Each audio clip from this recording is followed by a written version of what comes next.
The Atlanta Vigilante Wars, Case 001, A Fortuitous Payment. Script by Joseph and Marisha Cautilli. Based on a short story novella by Joseph Cautilli, Marisha Cautilli, and Peter Kim. Director and producer, Roma Gray. Executive producer credits, Marisha and Joseph Cautilli. Narrated by Joshua Banks and Shanalee Carton. Scene 1. It all began in the least expected way. A seminar on Pavlovian conditioning. Nancy and Cameron were locked in a heated discussion about the Rescorla-Wagner theory and how it played out in a stimulus presentation setup called supersaturation. While Cameron would never admit it, inside, he believed Nancy could have been right. Still, he swore up and back there was no way the effect would occur in the real world. He argued it could never be tested. The bell rang and the professor dismissed the small group, but the heat was so strong that honor demanded a real-world test. Maybe it wasn't even Cameron and Nancy who convinced the group of 5 what needed to be done. Maybe it was Paul. No one really knew, but if one was to look back on it all, Paul would be the most logical. The poor man had audited the seminar. He'd no real interest in the esotericism of it all. His major focus in life was the application of behavioral principles to machine learning, primarily in holographic and robotic systems. His plan was hatched simply, and the next morning it played out and the world would never be the same again. They grabbed Marty Sands, a master's degree student in engineering. She was Paul's girlfriend and roomie with Nancy. She was a real big fan of Joy Division, and when the rest went to confront her, she had New Dawn Fades playing in the background. I don't know. This seems strange. Exactly. This is pure fantasy. How is this fantasy? Fantasy is when a shut-in like you holes up in our dorm room and chats with her AI boyfriend while pretending he exists. At least I didn't give away all my personal information to a romance scammer. What can I say? She charmed her way into my bank account. Besides, I have Marty now. And Nancy, weren't you the one saying that this was possible? On a smaller scale, with better control conditions, yes. But now you're just talking too big of a scale, with too many factors to control. So you're saying it won't work in the real world? No, that's not what I said. But it doesn't excite you to test your hypothesis on such a large scale? Nancy tried to speak, but nothing came out. There was something alluring about Paul's question. After 5 more minutes of heated debate, the 5 agreed on the experiment. They chuckled and joked as they set it up. It was a simple saturation experiment. They rigged a small drone to fly silent and project a single image for less than a minute. As the clock struck 10, Mass ended at the local chapel. The most religious of students strolled through the golden doors of the church and into the courtyard. With a simple flip of the switch, a curbside event was created. The hollow image appeared as the Virgin Mother and uttered a simple sentence. Be a hero. Kill a drug dealer. On the last word, Cameron pressed the small button, and all the students in the area felt a 2 millivolt shock. It was not enough to harm them, even less than what they would receive licking the prongs of an old 9-volt battery. Just enough for a tiny thrill. As these were the most intensely conditioned groups to believe in religion, the expected result should have been simple. Their religious responses should have diminished from the event. Indeed, several of the students laughed and giggled, giving Cameron the sense he'd won the argument. After a brief kiss between Marty and Paul, the group left the room to tell the students it had been an experiment or a joke, whatever they would believe. They managed to do it for several of the students when the 5 reached the courtyard, but after the image faded, 6 students were unaccounted for. Scene 2. What happened next? A month later, no one a new could have expected has taken over the streets of Atlanta. 36 drug dealers have been killed. Some in the press call it the Atlanta Vigilante Wars. Signs littered the streets, reading, "Save our community, be a hero, kill a drug dealer." Several of the local community officials even joined the march to bring justice to a community, which had been subjugated by drug dealers for nearly half a century. Many of the people who lead the change for justice have been those who'd suffered the most under the scourge. One is a young man of no background who saw the light, as he would say. "I had seen the Virgin Mother and felt the tingle. She tasked me with saving the community. Well, I dropped out of school that minute and never looked back." Louis Grunwald, a young cybersecurity student, would tell anyone who listened. His struggle is not painless. He'd lost an eye to a stray series of bullets from one of the drug dealers he brought to justice. A street mechanic shop, which housed a doctor who'd lost his license, had created a new one for him. The doctor replaced it with an optical implant, but the vision was nowhere near as good as the real thing. He would complain about his depth perception being faulty. He would feel constant pain, but he never let it sidetrack him. Lack of sleep keeps his mind on constant edge. His only solace is whenever he would put the obituary for a dealer in his small jewelry box. The seashell encased box with gold trim was inherited from his grandmother after she was murdered at 86, when a stray bullet for a drug deal gone bad crashed through her window and struck her. Some days, he keeps it open and stares blankly, while Brian Ferry's remake of Falling in Love Again plays from the music box. On the inside of the lid is a tiny mirror, and on top of it, a hologram of his grandmother and grandfather when they were young. They skate as if on ice in each other's arms. Now, under the grim but bright neon lights of the Atlanta streets, Louis in his new romantic clothing stalks the nooks and crannies, waiting for the next drug dealer he would bring to justice.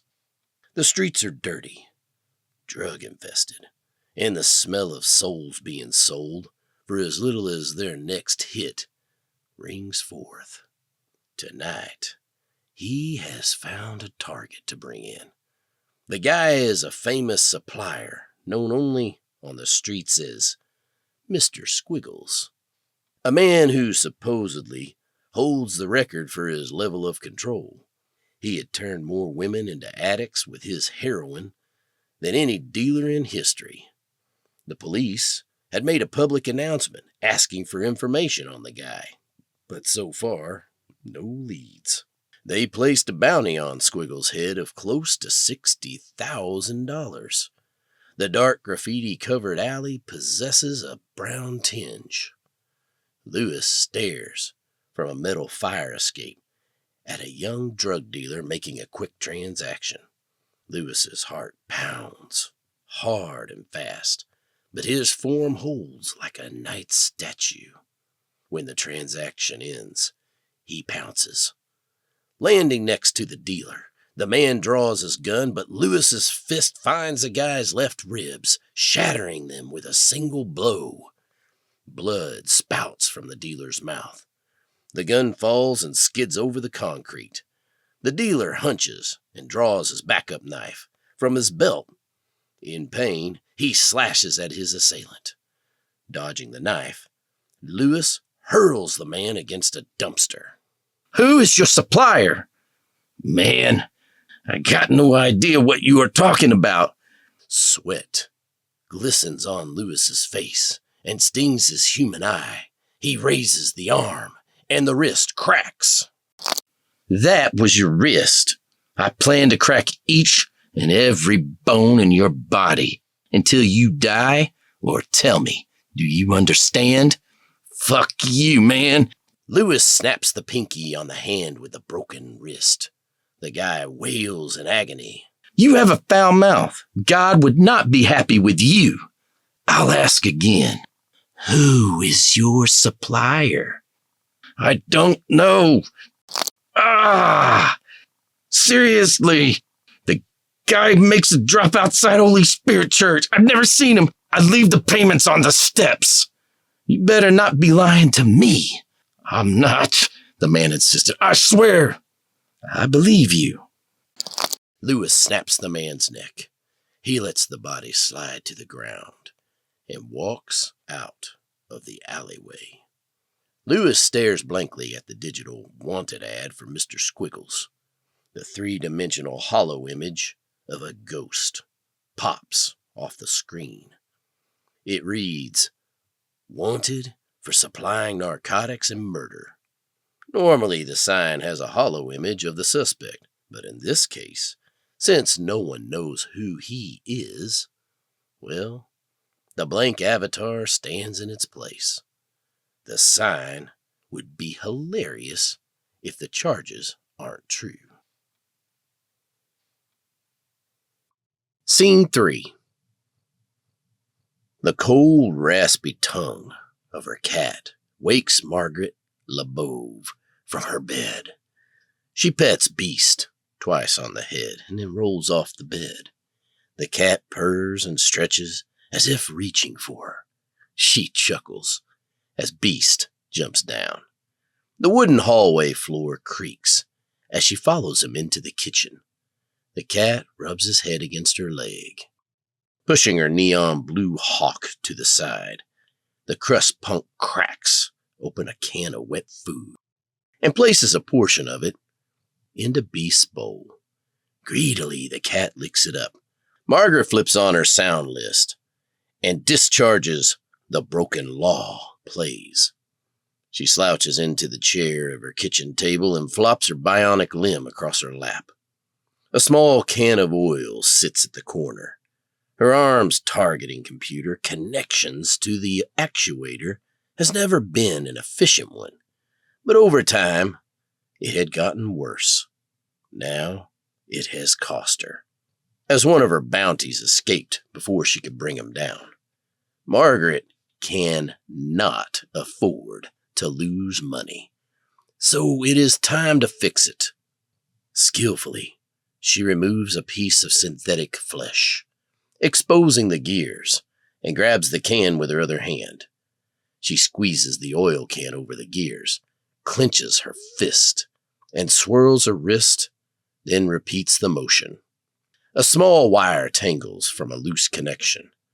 She cuts it and scraped the connection to the actuator. She grabs the soldering iron on the table and plugs it in. 5 minutes later, the wire is reconnected. At the edge of the disc, she notices a small crack. I wonder if this is the problem. Chuckling, the bounty hunter places a metal conducting shield over the crack to serve as a bridge. Margaret feels confident the problem is fixed and her targeting computer will return to at least some level of efficiency. On the table, the bills lay there staring at her. She dare not open them. It has been 3 full weeks since her last bounty, and her soul cannot stand the pain of staring at the numbers. Worse still, she knows her child support check to her sister for raising her daughter Anna is due in less than a week. The Stit had already claimed her son Timmy, and she fears they will block her custody visits for Anna as well. She thinks out loud. How the hell did I let that creep slip away last week? He'd have been enough to pay at least my rent and keep out of child support rears. On the table is a flyer for an animal rights protest that she hoped to attend today, but the peace of God inside told her that she needed to get back to business. With her bionic hand, she flips the flyer over and sighs. A small, soft mew for the day's loss. Grabbing her phone to check for any bounties, hopelessness slips into her head, but whispers out loud. Days like this, the peace of God in me knows I should have been a nun. The Sisters of the Sacred Rosary raised her, and the plan was to join the order. But then, she fell for Tomas. Looking back, it was probably nothing more than lust. But it had given her Anna and Timmy. So maybe the Eternal One had a different plan for her. Most crust punks were atheists, but not all. Tomas loved a decades-old band called Ambix. They mixed Gnosticism and mysticism into their views. Early in her relationship with Tomas, he exposed her to Gnosticism. It was an early Christian belief similar to the view of God as an energy source within a person that they could fuse with. Having been raised by nuns, her beliefs blended well with the idea of an eternal energy force to draw on. Her eyes scanned the list. There are 3 bounties today, but the highest one is for a drug dealer named Mr. Squiggles. He supplies a brand of H-blind squid. The bioluminescent green combo is a synthetic heroin cut with a toxic version of ketamine. Users reported it sent them sailing over a low sea for hours. Unfortunately, the crash is hard. This would be no easy takedown, but she could locate him. At 100 grand, she could pay a hell of a lot of debt off. Maybe her internal Lord could channel her in the right direction. God would guide her.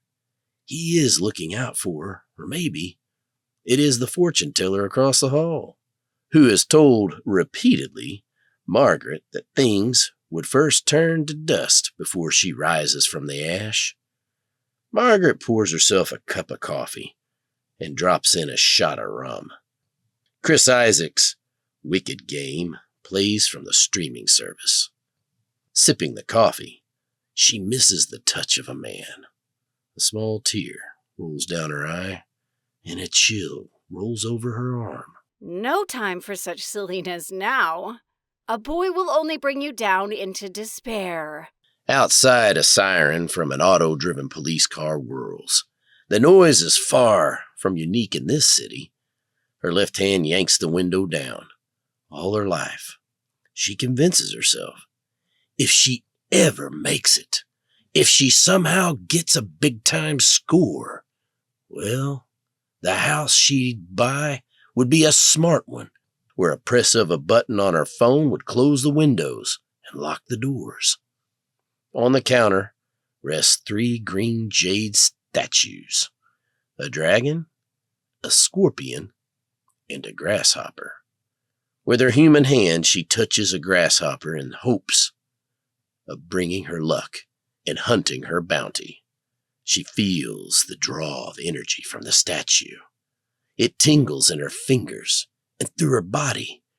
Lifting the coffee on the table, she downs her cup of joe, then uses a small device in her cybernetic arm to download energy wirelessly from the wall unit. Places a fanny pack, which serves as a combination repair and first aid kit on her waist, and heads to start her morning routine. It begins with viewing an hour of local state-sponsored behavioral health streaming station to ensure she practiced the skills to keep her anxiety in check, after which she headed out of the building. At the base of her brownstone building, she drops her Abe Coke hoverboard into position. One kick, and its 6 fan blades break the sound barrier in spinning. The board rises with her on it, and she jets forward. Scene 4. While much of Atlanta has given way to the future with flashing neon lights and advertising drones scanning people walking the street to play them algorithmically informed, individually tailored advertisements, many places remain stooped in the old traditions. A dense gray fog looms over this section of the city. Removing his black pinch front crown fedora, Louis Grunwald strolls into Holy Spirit Catholic Church. The place smells of myrrh. Patiently, he waits on the marble floor for his turn for confession with Father Bruselli. He is last in line. His hands clasp the fedora behind his back and mumbles a short prayer for his actions. When the old lady before him staggers from the confessional, he draws back the curtain, and inside he creeps. Bless me, Father, for I have sinned. It has been several months since my last confession, but I feel the hand of God is on my shoulder. Tell me your confession, my child. Through the confessional light, the old priest can barely make out the chiseled features of Grunwald, but he can see the man's face is weary and darkened in pain. Father, over the last several weeks, the scourge that ravishes the streets of Atlanta, the drugs that poison our children, and the gangs that kill have weighed on my shoulder. Father, is it good to take the life of many to protect hundreds? The priest is taken aback. He wants to relieve the man's pain, but his is a serious crime against God and man. To take another life destroys the fabric of God's creation. He takes a deep breath, ponders a few seconds, wondering what God wants him to do to relieve this man's pain and bring justice for those hurt, and then speaks. It is a slippery slope, my son. It is an argument that has been used to justify many unholy things. So, should I just walk away from my calling? How do you know it is your calling? And is it God calling to you? I know it is God.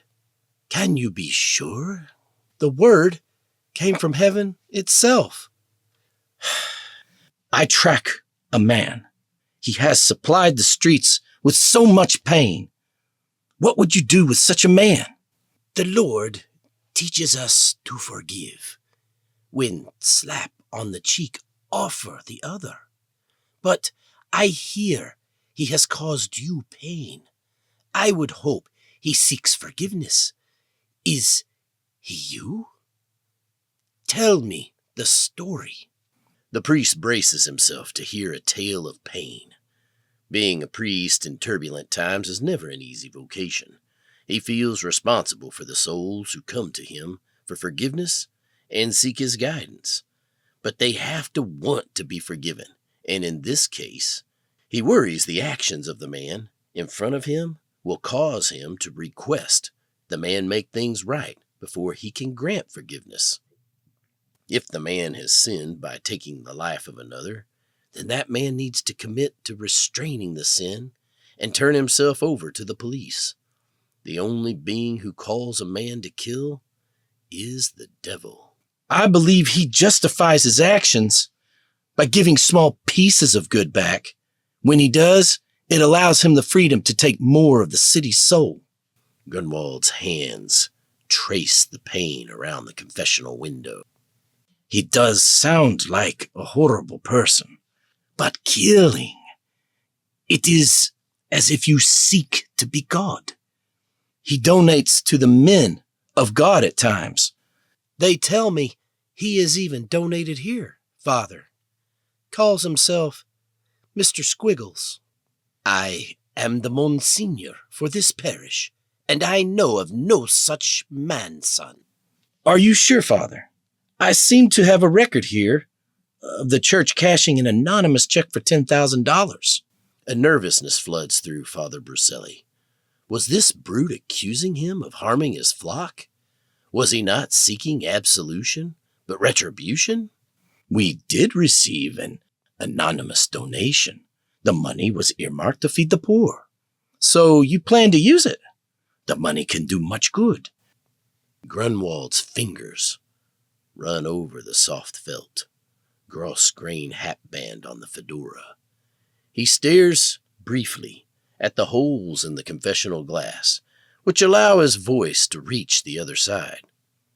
He stares mesmerized at this simple thing that allows for communication. Then he realizes without the glass, there would be no need for holes. Forgive me, Father. Have but one eye. It makes me see the world a bit flat, two-dimensional, and I am by no means a man of your intelligence. But to take from evil, does that not make you evil as well? What are you saying, my son? The blood of this man poisons the veins of hundreds on these streets. I would like to know where your anonymous donor is held up. The priest decides he cannot give information to a killer, but part of him feels it's best to destroy the check. He has no way to find the donor, nor even to know who he is. He is just a simple parish priest. He does not even know if the man on the other side of the confessional window tells the truth, nor is he inclined to break the seal of confession. He sighs, and in his mind says a short prayer for guidance in helping this angry, pained man. I cannot. The priest begins, but a hand shoots through the confessional glass. It shatters, as does the lattice work of wood, and Lewis holds the priest tightly by the throat. He tightens the grip. The priest struggles, twists, and kicks. Lewis holds and grips tighter. The priest's eyes bulge, and he struggles in fear. He kicks 2 more times and then falls silent. Lewis drops the broken body. It thuds, hitting the dark cherry wood confessional floor. With the priest dead, Lewis goes back into the sacristy and searches through the church records. As the scum he beat up to get the information about the donations to the church is correct. A smile crosses his lips when he finds a check for $10,000. It is, as the priest informed him, an anonymous donation, but the bank routing number is clearly displayed underneath. His next step will be to speak with people at the bank. Scene 5. Arriving at the Blue Simon's Bar, Margaret sits patiently in a specialized booth, which offers some sound padding, waiting for the local dealer to meet with her. The dusty dye biomechanical decor mixed with cool gray wormwood floors and booths delight the patrons. Hell, the entrance is cavernous, skeletal bone structure covered by double arches of vertebrae that crisscross the vaulted ceiling with not so random mirrors. The latter does not just enhance the feeling, it helps the bartender and cameras keep an eye on the patrons. Blue lights dance over the mist, which settles from vents in the room and reflects off the bones to enhance their eeriness. The mist keeps the patrons cool from the outside heat. In Margaret's opinion, themed bars are pretentious. The Misfits' Saturday Night plays in the background. The grimy, posh place smells of loneliness and despair. One couple in the far corner sips pink champagne. It must be a special event for them. Margaret sips a Cosmo. It is the perfect mix of crust and foxglass for her in this place. Time ticks, and she thinks. This place is expensive. I can't afford this drink. Poor as I am, I can't afford drinks anywhere. Where the hell is this dealer? Set this up to look like a big sale. You'd think the shit be on time. Margaret knows she has to pretty much completely buy out his supply to ensure that he would call the supplier to pick up a fresh load. Go big, or go home empty. She chides herself. It took playing every connection she has to get this meeting.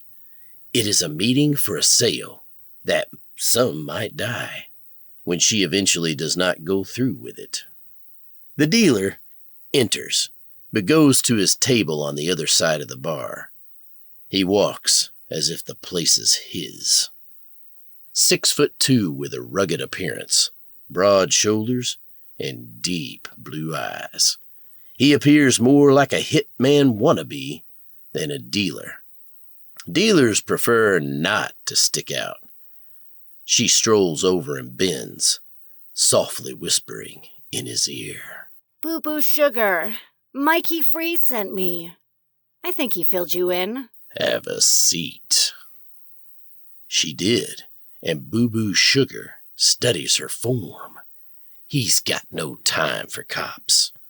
Stand. I need to search you for a wire. God, Boo Boo. Is this needed? Maybe. I just like to feel my way to safety. She rises, and he runs his hands over her body. The scene creates quite a stare from others in the bar. How did you lose the arm? Auditioning already? Margaret thinks to herself. He wastes no time. Car accident. My ex was driving. He nods and continues to explore her body. Ha, touched me there. And I'm going to have to see a wedding ring, or at least a nice dinner and a movie. When finished, the two return to their seats. Don't normally do business with strangers. Everyone had to be a stranger at some point, Sugar. So, what do you need? Boo Boo jerks out a joint from his pocket and lights up. Wanna drag? Messes with the business mind. Can't be hitting the stash. Legal. I got a medical card. You and half of Atlanta. Again, what do you need? 12 kilos. The deal nearly flipped his cap. He licks his lips and lets out a long, slow whistle. That is a lot of shit. Every drug dealer she has met over the years seems to have their own way of deciding if the person in front of them is yanking their chain or some sort of cop setting them up. Outside of nervousness and obvious signs of lying, most of it was pure fantasy speculation. Margaret figures they need to do it to keep their sanity and do business. This one studies her face for the potential lie. She figures it best to put him on the defensive and challenges big man status by questioning his ability to come through. I agree. Can you handle it, or are you just a small-timer? He doesn't bite. He glances briefly at the female bartender mixing cocktails. Maybe she is his girl or supplier, but Margaret has no way of knowing. What do you need so much squid for? I have no plans to cut into your market. I plan to take H-blind squid to the coast, Boston or Philadelphia. I suspect there will be a good market there. They lock eyes, while the man studies her face. Give me a minute. Boo Boo Sugar rises from the table. She watches as he turns his back to her, nods to the bartender, and makes the call. Margaret ponders. Maybe she is his backup in case things go bad. Bet she has a shotgun under the bar. Margaret draws out her phone and plays League of Legends. When he returns, he places his phone down on the table and starts. Let's meet here tonight at 7.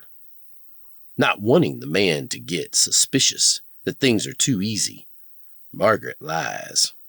Make it 7:30. I got some business to attend to. Margaret leans into the man to kiss his cheek. Sweat trickles from his skin. It is clear the guy is not used to the close presence of a woman. The artery in his neck pounds. When she moves closer, her cell phone taps his phone, and her Bluetooth extraction program lifts his last number. She fully plans to no-show the meeting and runs a reverse tracking program to determine the location of the number at the time of the call, and overall, where it registered. Scene 6. A small fluorescent lamp sits on an old wooden table. Lewis frantically taps on his keyboard. His eyes are focused and contain no hint of rage. He clears the first page of a bank community board. He enters the bank account number. The passcode screen opens and he taps a small program resting in another computer window. Numerical code combinations stream down the computer's side. This is brute force hacking, but he's come to rely on it. Lewis attended college for computer security. He'd always planned to work either in law enforcement or defense as a protector of systems. Now, he uses all those skills to hack into the banking system and track the transaction to and from the account. He discovered at the church. Leaning back, he drums his finger on the desk and waits for the program to work its magic. 2 hours later, the screen flickers to the account. He glances over the transaction files. They all seem to originate from a single account. A Jensen Corporation. Quickly, he tracks the firm down. It is a holding company for a firm called Chocolate on the Sweatshirt. He traces that company through 4 other companies and finally finds the information for a local nightclub called Baby Boys Night Out, BBNO. It is local in the underground district. A thin grin crosses his face. Scene 7. Outside the building, Margaret checks the information acquired from the dealer's phone. She finds the number. She runs a scan of the number and gets a registered address. Often those addresses turn out to be fake, so she scrolls up the call list for previous times the number was called from his phone. Each of these times, his phone location and the supplier's location would be tagged. The goal is to see if she can find a pattern in locations. She seeks to track the number, but needs a previous time the dealer called the supplier. As luck would have it, the same number appears 2 days prior, and 3 days before that. She chuckles to herself and uses her program to triangulate each time the number is called by the dealer to the place where the supplier answers. The address is almost always a local nightclub. BBNO.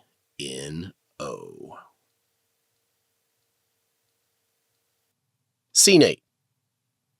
BBNO is a huge brick building with 2 gargoyles embedded into the brick. A long line starts at the door and wraps around the corner. Steady drizzle of acid rain has started, but she waits a full 15 minutes before reaching the bouncer.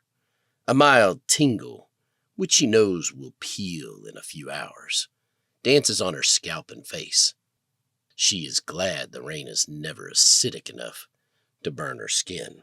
God, this job is bad for my health. This shit washes away any chance a person has of being cheerful. She calls out to the bouncer.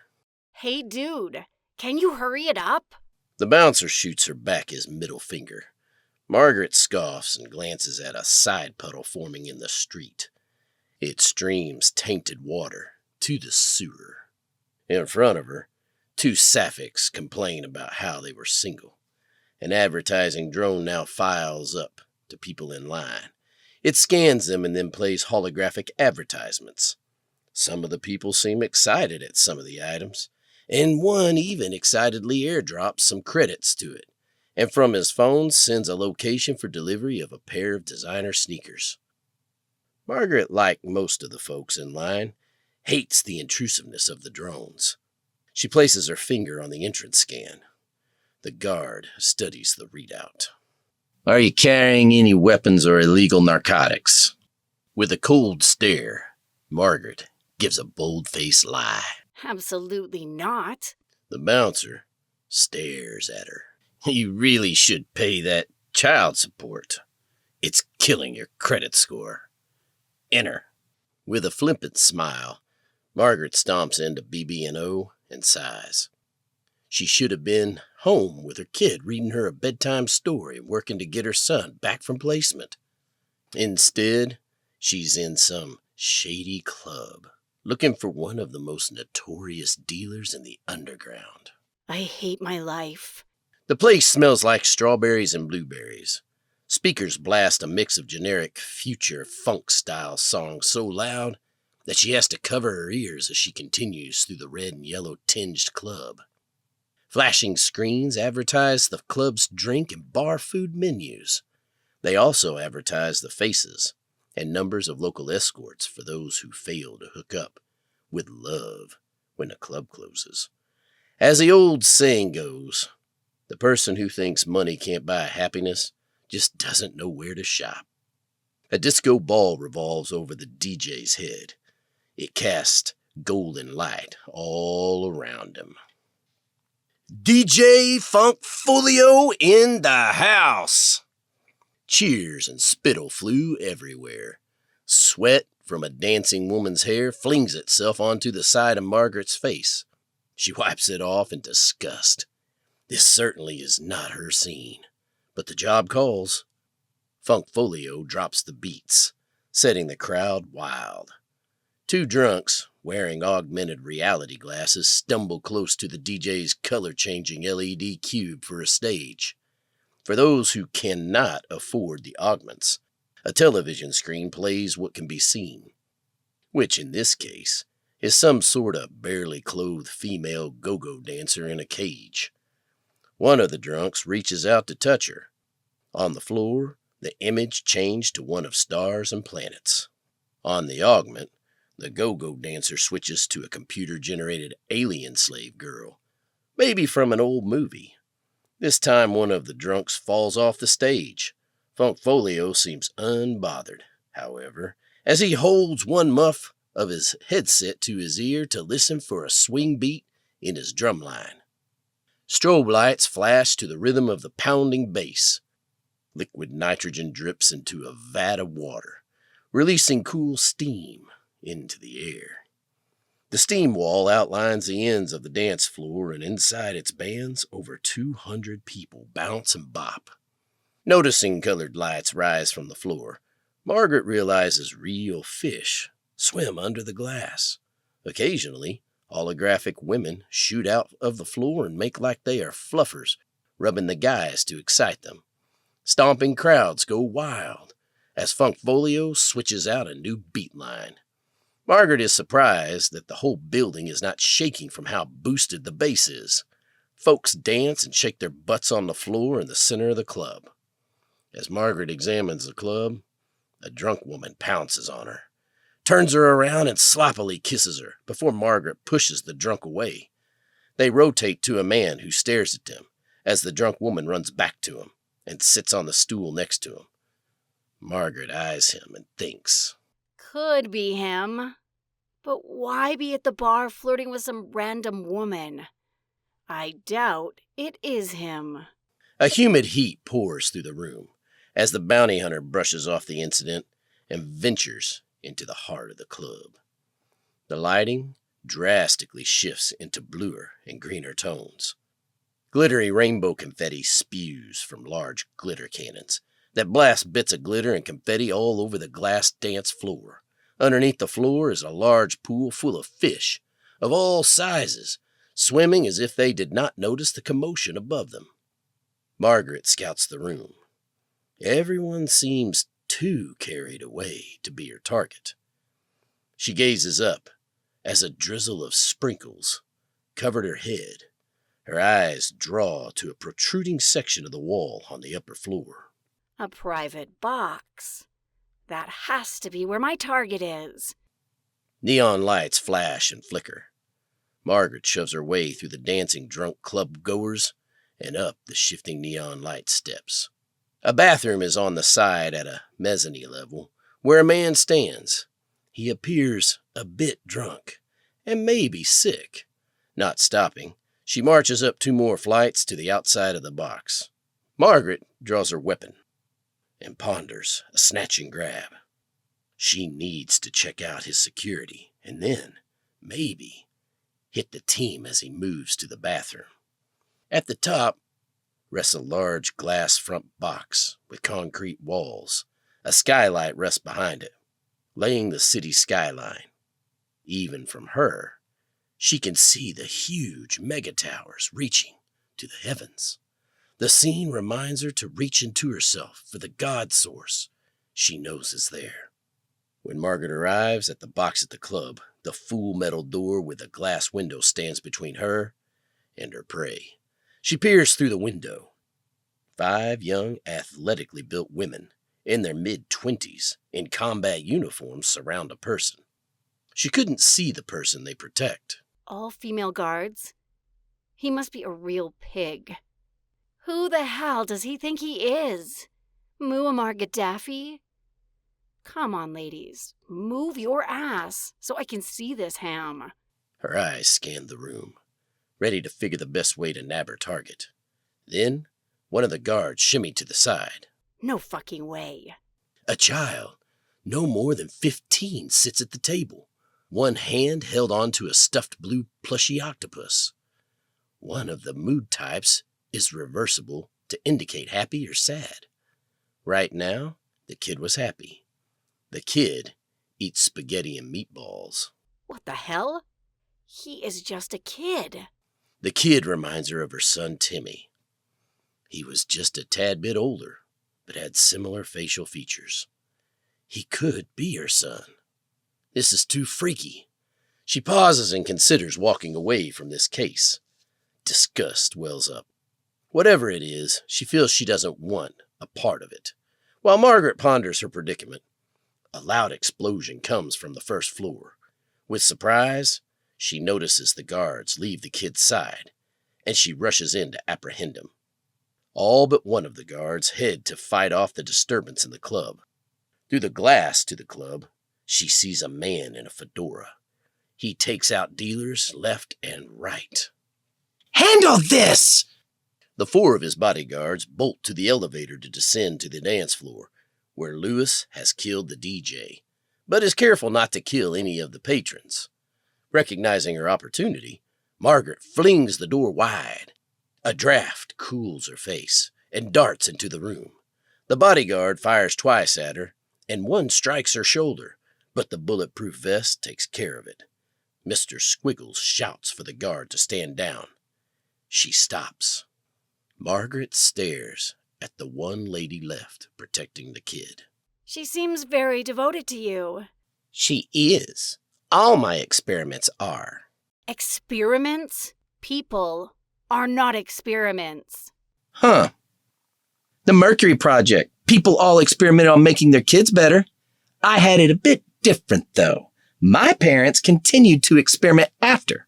They gave me the gift in my blood. It is the core to the H-squid. Core? Yes. It makes people love me. You'll love me too after you take the squid. He draws out a needle and hands it to his bodyguard. An iridescent green substance glistens from in the syringe. The kid glances at the stuffed octopus. Right, Mr. Squiggles? Instinctively, Margaret steps back. She raises her gun. At that moment, a hail of bullets shatters the glass. The bodyguard spins, struck by repeated bullets. She falls to the ground in a mess of blood. Another hailstorm of bullets causes Margaret to dive behind one of the tables. Her eyes peer at the kid. He is terrified now, hiding behind a table next to her. His eyes are locked on his dead protector. Margaret remembers touching the statue of the grasshopper today and feeling its energy, sighing. She will need its luck. Come with me, kid. I'll get you out. Mr. Squiggles is frozen from fright. Margaret grabs his hand. The kid clings to the octopus tightly. As the elevator pings, she escapes down the back staircase with the child. At the landing for the bathroom, the sick guy is still there. Horrible night. I just came to dance with my girlfriend, Nancy. All these damn drug dealers and junkies are destroying society. He points to the woman standing behind him. Follow. My name is Cameron, by the way, the man offered. This is Nancy and her roommate Marty. Whatever. When they reach the bottom step, panic. At the discos, dancing is not a crime, rocks in the background. They reach the barricaded club door. Shit! Margaret's eyes fall on the DJ. The bullet decapitated his head from his body, she thinks. I guess you can't hide behind a hologram. The group peers, almost stunned at the chaos. Margaret instantly assesses the situation. Toward the front. There is an exit behind the DJ stand. They follow her into the club. The place is cleared out completely and is much cooler now, even a bit chilly from the blowing air conditioning. Blood covers the orange vinyl records. Bodies strewn over the floor with the disc jockey, the dead bouncers, and the boys' bodyguards. Margaret figures the doorman is dead outside. It serves him right for his comment on her credit. They heard the reload of a shotgun and spun around. Who the hell is he? Panic at the disco's "Don't Threaten Me with a Good Time" starts. Locking away her fear, Margaret holds her gun toward Lewis. Eyes locked. Hawk, I got no problem with you or your friends. Just leave the kid and go. Their eyes lock. Her mind races, waiting for a shot. He is just a kid. Margaret sizes her opponent up. A wave of clarity blocks all distracting thoughts from her. The old crust punk draws on her Gnosticism and allows the power of the peace of God in her to flow through her body. It gives her a sense of inner strength. As she does so, an old Ambic song, Sunshine Ward, plays in her head. She thinks. Yeah, it fits him. Lewis rolls his eyes. Hawk, he insisted. I'm a patient man, but surely you know the poison that flows from his veins has killed hundreds and addicted hundreds more. He cannot help who he is or what unethical scientists did to him. Cameron and his two ladies skirt to the stage. If this kid could not leave, it would not prevent them from escaping this nightmare alive. The glittering light from the disco ball surrounds them.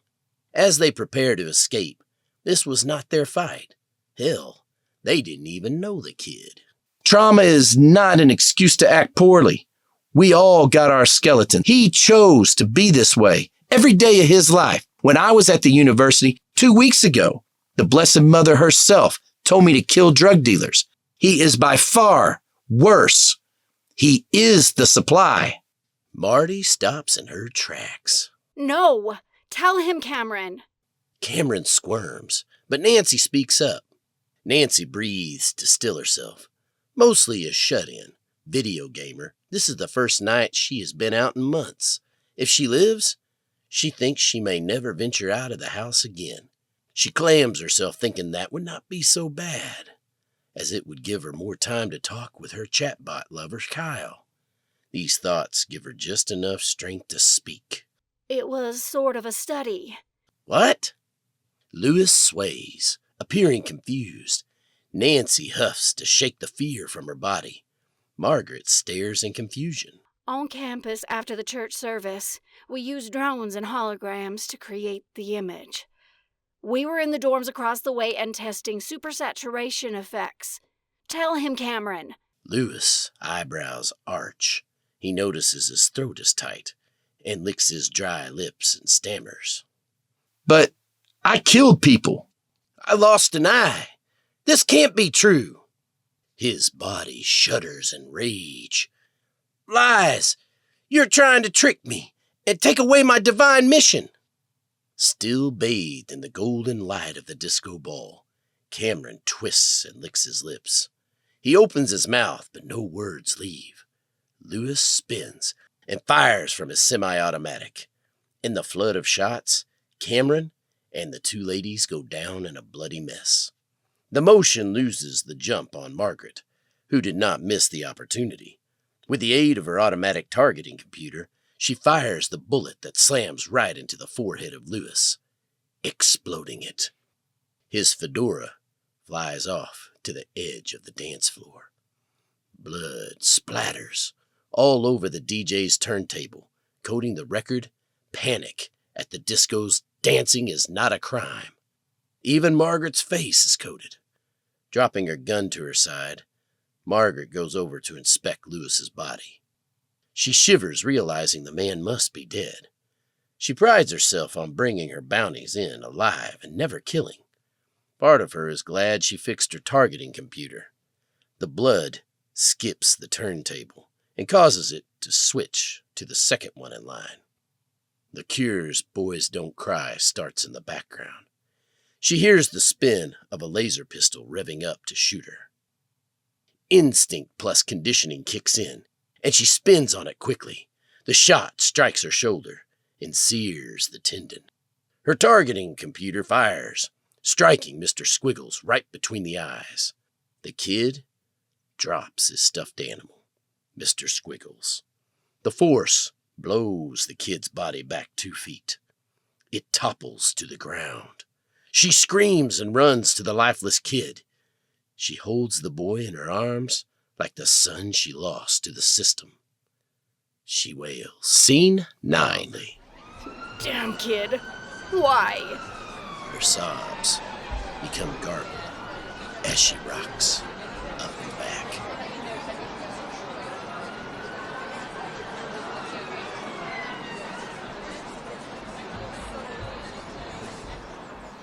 Sirens echo toward the club. Margaret needs to leave with the body to ensure that she can collect the bounty. The club video will serve as a record of the event, which happened here. After wiping a large tear with her left index finger from her eyes, Margaret draws a vial of platelet-rich plasma, mixes it with a DNA stimulator, and injects it into her shoulder's tendon. It will facilitate healing. Then, she drags the tiny, dead body of Mr. Squiggles across the floor. From her left pocket, she withdraws a black cadaver bag. The new design starts a small, thin sheet, but quickly expands to hold a 200-pound body. She needed nowhere near that size here, as the kid is barely 100 pounds. As if desiring to undo her actions, she crams the small stuffed octopus into the bag and loops his hand around it. A small sigh escapes her lips. She hates this life, but takes the time to collect and copy footage from the club's camera inside the central computer. Ignoring the other bodies, she returns to Squiggles. Rigor mortis hasn't quite set in yet, and his body is still flexible enough to fit him into the back chest of her hoverboard. She flips on the tag marker for police and drones at Might's scanner that she is a bounty hunter who has retrieved a felon. The blinking barcode flashes over the chest in the back. She should use some of this bounty to collect an old electric junker. On the ride over, at the stoplights, she glances back at the trunk and imagines the boy is only sleeping. A quick flash of the small entry hole and large exit wound in the head cause her to shudder, and the fantasy to be gone. It will all be over soon. She tries to reassure herself. The kid was trying to kill her. Sometimes life is that simple. Maybe this was not one of those times. She ponders with regret. What if the bullet had gone 3 inches to the left? Scene 10. She drops the bag off in front of the clerk at the Atlanta Police Department. The place smells like dust, and the room is a drab blue-gray. A brown bench lays in front of the glass, and next to it, a vending machine. Vera Lynn's "We Will Meet Again" plays in the background from a small old brown vintage replica of the Atwater Kent Model 84 Cathedral radio behind the guard. Shoving a few credits into the machine, she gets a bag of salt and vinegar jellyfish chips and rips it open. She flops a minute on the bench eating her chips, while a couple claim assets from a deceased felon. After they sign, she tosses the bag into a trash can and approaches the glass. The plump cop behind the bulletproof glass thumbs his way through the 100th level of some maze-running game. The curly hairs on his knuckles gross Margaret out more than the dead body at her feet. Behind him are several evidence storage vaults, including 2 freezer chambers for the morgue to pick up from. She tapped on the glass. Here to claim a bounty. Name? Squiggles? Margaret draws out her bounty badge for the cop to take her number. The cop's eyes dart. It wouldn't be the first time a hunter tried to forge a bounty. Proof? She taps her phone to his and Bluetooths all the data to him, including his confession from the club security camera video. The cop glares at her, sees the body, and slips a wallet-sized plastic bag across the desk. This isn't your first bag. You need to collect from the stiff. The cop barely looks up from his game. You know the deal. Fill the bag. Right index finger. Or an eyeball. Biometric scanners can identify a body without you mutilating it. Rules are rules. But Fill the bag or no credits. the kid. He's just a boy.